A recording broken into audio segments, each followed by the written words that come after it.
আমাদের সংস্কৃতি, আমাদের সংস্কার সর্বদা থাকবে আমাদের সাথে। ভারতের মহান গ্রন্থ আর কাব্যের সম্পূর্ণ সংকলন। সাবস্ক্রাইব করুন তিলক।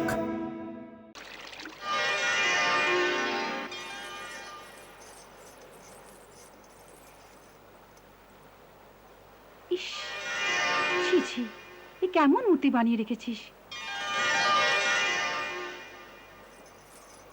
দেখ সোনা, কত মাটি মুখে লাগিয়ে রেখেছিস। হ্যাঁ, আরে বাইরে কি মুছছিস? মুখের ভেতরে দেখ কত বড় মাটির গোলা খেয়েছে। তুই মাখন খেতে না দিলে ও কি করে বেচারা? মাটিকেই মাখন ভেবে খেয়েছে নিশ্চয়ই। আচ্ছা, মাটিকে মাখন মনে করে খেয়েছো? মাটি আর মাখনের মধ্যে তফাৎ জানিস না? দেখা কত মাটি আছে। মুখ খোল, খোল মুখ। মাটি খায়নি। মাটি খাইনি মিথ্যু। খোল মুখ, দেখা আমায়, খোল।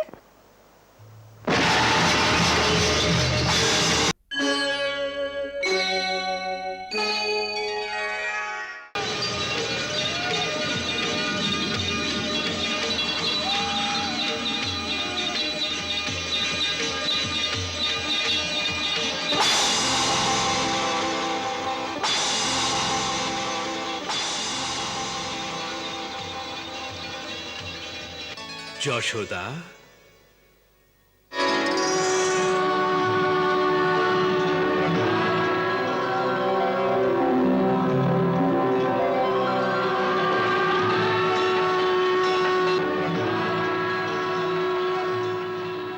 যশোদা, মায়ার আবরণ থেকে বেরিয়ে এসো আর তোমার আত্মরূপে স্থিত হয়ে আমার এই অদ্ভুত বিস্ময়কর লীলা দেখো।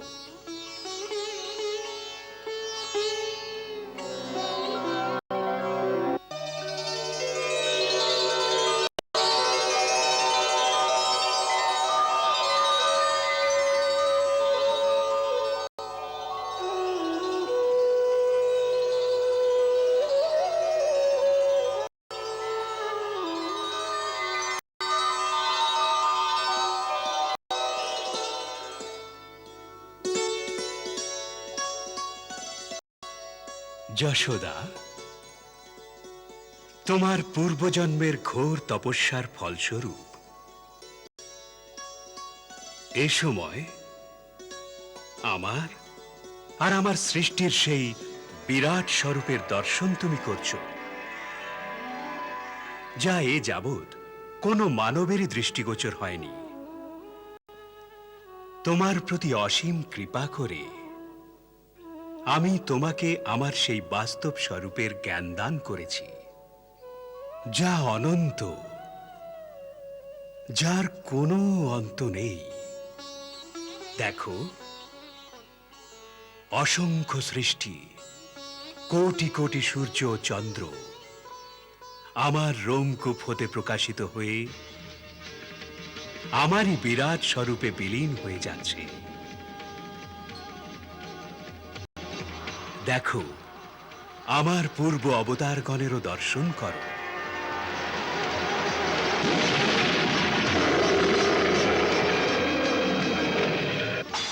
এই দর্শন কেবল ভক্তির সাহায্যেই প্রাপ্ত হতে পারে, জ্ঞানের সাহায্যে নয়।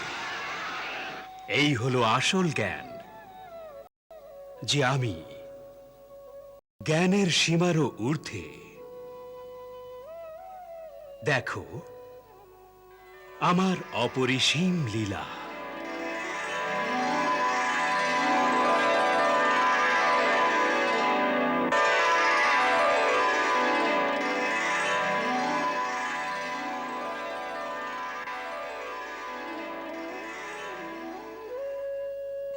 হে পরমেশ্বর, হে বিধাতারও বিধাতা, আপনি বুদ্ধি আর জ্ঞানের ঊর্ধ্বে। আমি এতদিন আমার অন্তর্যামীকে ভুল করে আমার পুত্র ভেবে মোহজালে আপনাকে বাঁধবার প্রচেষ্টা করেছি। সেই ভুলের জন্য আমায় ক্ষমা করুন, ক্ষমা করুন ভগবান। জ্ঞান দ্বারা আপনাকে লাভ করা কঠিন, সেই জন্যে আপনি আমায় ভক্তি প্রদান করুন।